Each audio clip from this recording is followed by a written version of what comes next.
Halo teman-teman, apa kabar? Kembali lagi pada perkuliahan manajemen sekolah. Kali ini kita akan membahas implementasi pembelajaran manajemen berbasis sekolah. Sebelum mempelajarinya, kita harus lebih mengenal MBS. Apa itu MBS? Manajemen berbasis sekolah didefinisikan sebagai penyerasian sumber daya yang dilakukan secara mandiri untuk mencapai tujuan mutu sekolah dalam pendidikan nasional. Manfaat mempelajari MBS. 1. Mengerti struktur dalam MBS. 2. Dapat memberikan motivasi dalam menjalankan MBS. 3. Mengetahui pentingnya pelaksanaan MBS. Model manajemen berbasis sekolah. Model MBS di Indonesia disebut manajemen peningkatan mutu berbasis sekolah atau biasa disingkat MPMBS. Otonomi dan fleksibilitas diberikan kepada sekolah dan menganut pada peraturan perundang-undangan. Tingkat kemandirian tinggi, adaptif, antisipatif, proaktif, dan memiliki komitmen yang tinggi terhadap prestasi. Motif diterapkannya MBS di Indonesia. Yang pertama karena motif ekonomi, motif profesional, motif politik, motif efisiensi administrasi, motif finansial, motif prestasi siswa, motif akuntabilitas, serta motif efektivitas sekolah.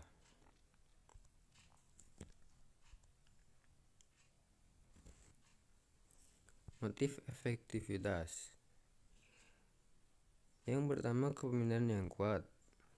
Kemudian para guru yang terampil dan berkomitmen tinggi, serta mutu pembelajaran yang difokuskan pada peningkatan prestasi siswa, serta rasa tanggung jawab terhadap hasil.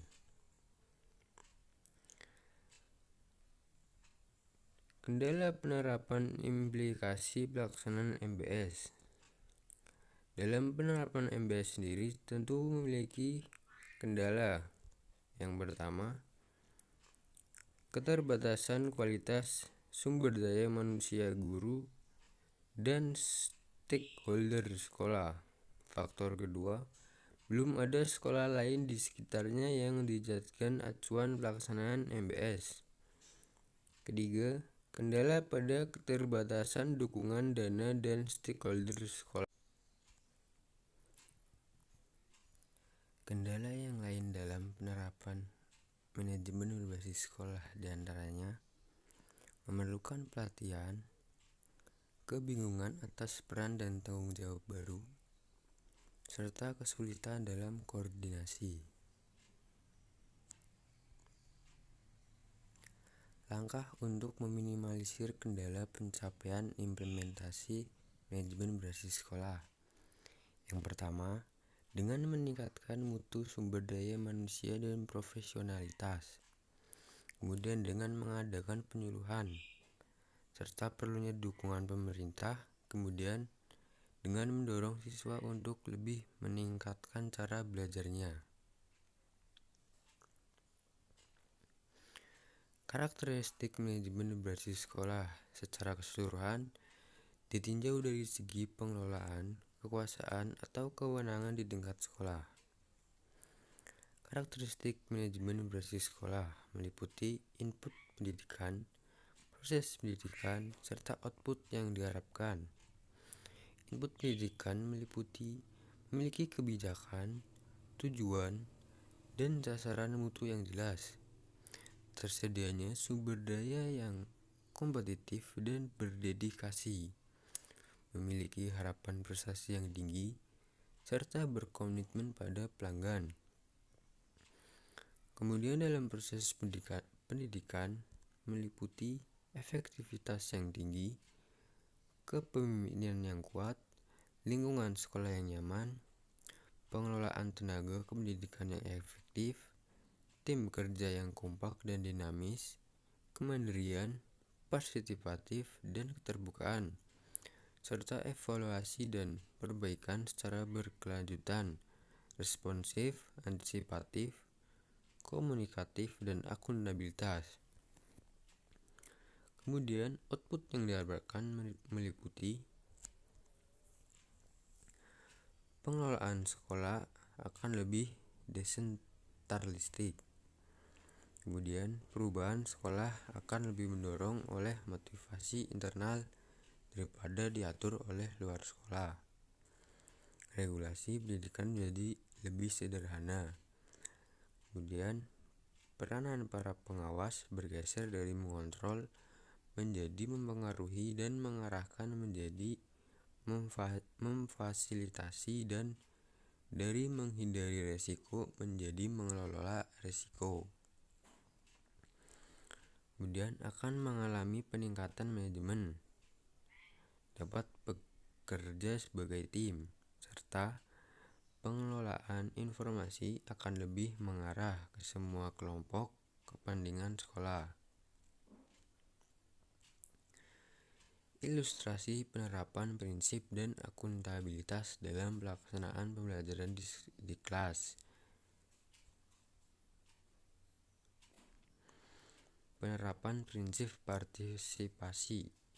Cara-cara yang dapat digunakan sebagai prinsip partisipasi aktif siswa dalam merancang bahan ajar. Yang pertama, memberikan pertanyaan-pertanyaan ketika proses pembelajaran berlangsung. Kedua, mengajarkan latihan pada setiap akhir suatu bahasan. Tiga, membuat percobaan dan memikirkan atas hipotesis yang diajukan. 4. Membentuk kelompok belajar. Yang terakhir, menerapkan pembelajaran kontekstual, kooperatif, dan kolaboratif.